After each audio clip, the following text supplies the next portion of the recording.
SP આંગડિયા પેઢી છે જે કે સોની બજારમાં આવેલી છે, એમના 2 કર્મચારીઓ સાથે આ બનાવ બન્યો હતો. એક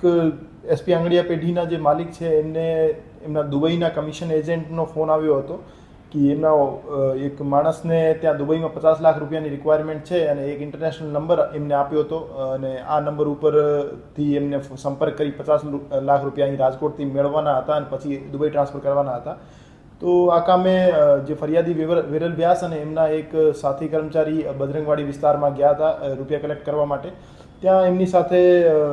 એક ગુનાહિત કાવતરાના ભાગરૂપે એમને BMW કારમાં બેસાડવામાં આવ્યા હતા અને ત્યાં રૂમાલમાં વીંટી એક હથિયાર એમને બતાવવામાં આવ્યું હતું અને એમનો મોબાઈલ ફોન લૂંટી લઈ અને એમને પાસે સ્પીકર પર રાખી ખોટી કબૂલાત કરાવી હતી કે અમને 50 લાખ રૂપિયા મળી ગયેલ છે,